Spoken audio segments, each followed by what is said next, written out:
Bueno, vamos a prepararnos para la teleconsulta. El primer aspecto a tener en cuenta, ya lo dijimos antes, los criterios de inclusión, es decir, si este es un caso adecuado para una teleconsulta. En el caso de que sea una consulta programada, identificar obviamente si el paciente tiene algún problema o algo que nos llame la atención.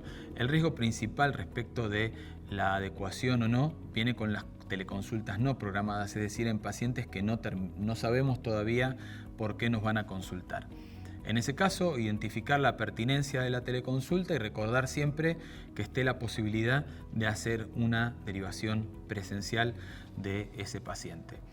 A mí me gusta decir que para elegir los pacientes para la teleconsulta hay que tener 3 factores o 3 criterios principalmente para seguir o no a ese paciente por telemedicina. En primer lugar, obviamente el criterio clínico. No todas las patologías se pueden seguir a distancia sin contacto físico, entonces el criterio clínico es el que va a mandar.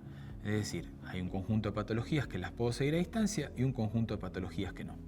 El segundo criterio son los aspectos tecnológicos, es decir, si el paciente cuenta con la infraestructura necesaria, lo que veníamos diciendo antes, si tiene un dispositivo, si ese dispositivo es adecuado, si tiene conectividad, bien, o sea, si está preparado tecnológicamente para hacer telemedicina. Y el último criterio es el personal, que tiene que ver más con si el paciente, obviamente, si acepta esa teleconsulta, pero además si entiende que estamos buscando darle un beneficio o algo que consideramos beneficioso o útil en ese momento para el cuidado de la salud. Que no entienda que no queremos que venga al hospital por cualquier motivo, es decir, que no lo estamos rechazando del sistema de salud, sino que es la alternativa que le estamos ofreciendo. Con esos 3 criterios yo elijo a qué pacientes puedo elegir o no para una teleconsulta. Estamos hablando acá sí de las programadas. Luego es importante corroborar la identidad y validar los datos de contacto con el paciente. Los datos de contacto ya vimos que nos van a ser útiles ante cualquier contingencia o ante cualquier comunicación posterior que queramos hacer. Pero es importante siempre validar la identidad, no solo por fines administrativos o de facturación, evitar robo de identidad médica a través de la teleconsulta, sino también para asegurarnos que estamos atendiendo a la persona que tenemos que atender, sobre todo a la hora de después registrar esa información en una historia clínica, por ejemplo.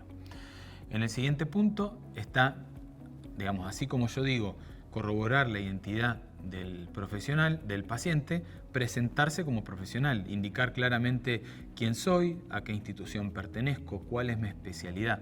Bien, que el paciente sepa quién es la persona que lo está atendiendo en ese momento. Habíamos hablado del consentimiento informado y eso también es parte de la preparación para la teleconsulta. Pero en este caso lo que vamos a hacer es informar claramente al paciente las ventajas o las limitaciones que va a tener ante una atención por telemedicina. Eso es parte de la información que el paciente luego tiene que consentir. De esta forma, el paciente va a poder elegir si está de acuerdo o no con que lo atendamos para telemedicina. Y ahí finaliza lo que es la preparación para la teleconsulta. Respecto del espacio físico, si bien la foto que ven en pantalla puede dar la impresión de que no se trata del ámbito ideal para la realización de una teleconsulta, todo va a depender de la especialidad que tenga este médico.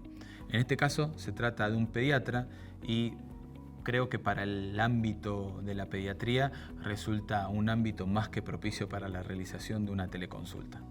Pero lo importante, más allá de la ambientación, es cómo se orienta todo lo que es la iluminación, la cámara. Fíjense que en este caso la cámara capta todo el rostro del profesional. Eventualmente sería ideal que también incluya las manos, lo que habíamos hablado de la gesticulación.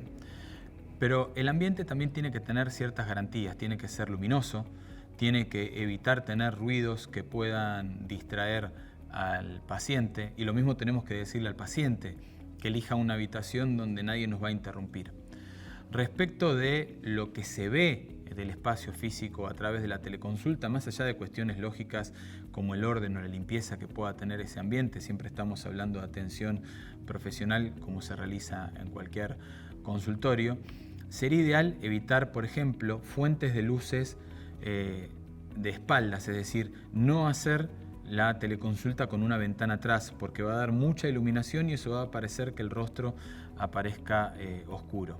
También hay que evitar hacerlo en cercanías de fuentes de ruidos molestos, y ni hablar que tenemos que evitar que haya tránsito de personas por atrás.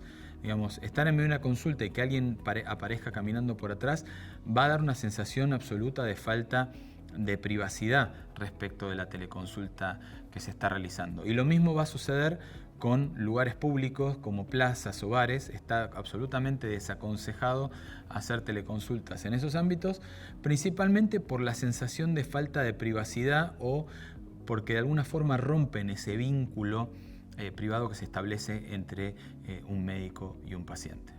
¿Cómo preparamos al paciente para una teleconsulta? En primer lugar, pensemos en la oportunidad que nos ofrece la telemedicina. En realidad nos ofrece la telemedicina hablando de las consultas programadas, pero vamos a generalizar a partir de este tipo de consultas.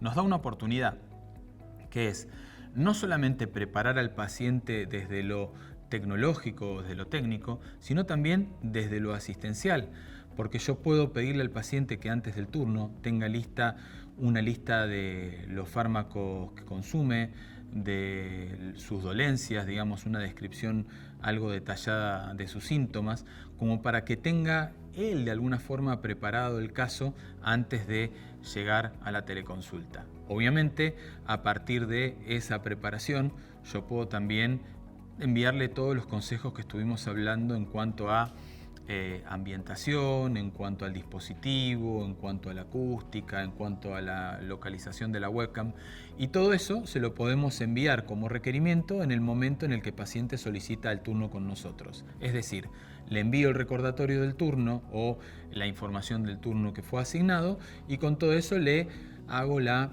preparación para la teleconsulta, ya sea desde lo médico como desde lo tecnológico. Dentro de las cosas que le voy a pedir al paciente es que compruebe su conectividad, que garantice que básicamente cumpla con los mismos criterios que dijimos para los profesionales, que no haya uso concomitante pesado de ancho de banda, es decir, que nadie esté streameando videos o que estén utilizando YouTube, Netflix, juegos en red, como para asegurarnos que la conexión va a estar dedicada a la teleconsulta. Es un espacio de 15 minutos en el que debería dársele prioridad, por lo menos en el domicilio del paciente. Lo mismo sucede con el ambiente, que esté en un ambiente luminoso, lo que hablamos de la iluminación posterior. Quizá a nosotros no nos va a importar tanto si hay alguien pasando por atrás, obviamente va a depender del tipo de especialidad que se esté atendiendo. Asegurarse de recomendarle que tenga cargado el dispositivo justamente para que no se nos corte la teleconsulta por falla de batería, y que trate de tener limpia y lo más estática posible la cámara. Si bien es posible que yo le pida al paciente que movilice la cámara o el dispositivo para enfocar alguna lesión o algo que yo le pida para ver de forma remota, ¿no? Como para mejorar lo que es la inspección, la observación, ese momento hay que explicarle al paciente que tiene que hacerlo con movimientos lo más suavizados posibles y enfocar el mayor tiempo hasta que yo le indique que pude ver adecuadamente esa lesión. Vimos cómo prepararnos, cómo preparar al paciente para la teleconsulta. Vamos a hablar ahora de buenas pautas durante la consulta. Lo primero es recordar, que lo venimos hablando al inicio cuando hablamos de la relación médico-paciente de forma virtual. Cada uno sabe cómo trata a las personas y el vínculo que genera con sus pacientes. Dentro de los buenos hábitos recomendables es tratar con la misma empatía y el mismo respeto independientemente de que esa atención se está realizando de forma remota. Algo importante es, en el caso de que vaya a haber algún acompañamiento de cualquiera de los dos extremos, que esto sea autorizado e informado, pero vamos a hablar un poquito más de eso. Si el paciente es menor de 13 años, tiene que estar acompañado por algún adulto mayor. En el caso de que sea un mayor de 13 años, hay que pedirle permiso para discutir, o sea, los padres pueden estar presentes, pero a la hora de discutir temas con un paciente pediátrico mayor de 13, tenemos que contar con la autorización, y lo mismo si el paciente es mayor de edad. Y lo mismo sucede si nosotros estamos acompañados por residentes, estudiantes, practicantes o lo que sea. Tenemos que tratar de que en todo momento estén visualizándose, no que aparezcan de improviso en el enfoque de la cámara, sino que estén visibles en todo momento y que se presenten y explicar por qué van a participar de esa consulta. Reiteramos un poco el tema de la privacidad. Es muy disruptivo para el paciente ver que pasa gente por atrás o que se escuchan ruidos o conversaciones de fondo. Esas cuestiones hay que tratar de minimizarlas. Una buena práctica para la privacidad es utilizar auriculares con micrófono como los que se ven en el profesional de la pantalla. En este caso da una sensación percibida de que nadie más está escuchando lo que yo estoy diciendo como paciente, además de ser mucho más prácticos para realizar la teleconsulta como profesionales. Respecto de lo luminoso del ambiente, repetimos, digamos, una fuente de luz frontal. Hoy son muy utilizadas y muy difundidas los aros o anillos de luz que se pueden comprar en cualquier lado, pero lo más importante es evitar fuentes de luz fuerte de fondo que van a minimizar quizás los contrastes que tenemos con la cámara. Evitar la gestualización por fuera de cámara. Si voy a gestualizar, las manos tienen que estar bien visibles frente a la cámara para que el paciente entienda los gestos en todo momento. Usar un tono de voz que pueda ser entendido por el paciente. Estas ya son más recomendaciones de cómo hablar, pero entender que puede haber microcortes en esa conversación. Siempre tratar de preguntar si se entendió o si se perdió alguna parte del discurso o de lo que dije. Por último, si va a ser una opción o por algún criterio de la institución en la que estoy trabajando la grabación de esa teleconsulta, es necesario explicarle al paciente el porqué y contar con un consentimiento del paciente para que esa grabación pueda ser efectuada. De otra forma, no se puede grabar una teleconsulta. La teleconsulta es un acto sanitario y como todo acto realizado respecto de la salud, tiene que ser registrado en la historia clínica del paciente. Es decir, si yo grabo la teleconsulta no hace falta que esa grabación quede asociada, pero sí después de una atención por telemedicina voy a tener que hacer el mismo registro del mismo asiento médico-legal que hago durante una consulta presencial. No hay recomendaciones de ningún tipo o buenas prácticas de aclarar o no si estoy haciendo una atención por telemedicina. Hay quienes prefieren especificar que se hizo una atención por telemedicina, incluso muchos especifican el canal por el cual se realizó, pero no hay ninguna postura tomada al respecto. Respecto de al cierre, digamos, es de buenas prácticas repasar todas las indicaciones que se dieron, dentro de lo posible establecérselas en algún canal por escrito o enviárselas posteriormente al paciente a su portal, a su mail, a su WhatsApp, al canal que ustedes consideren pertinente y necesario. Si volvemos a las vías formales, lo ideal sería que el paciente cuente con una plataforma propia al cual va a recibir esas indicaciones, pero si no están disponibles, tratar de que de alguna forma le lleguen por alguno de los medios de contacto que establecimos anteriormente durante las recomendaciones.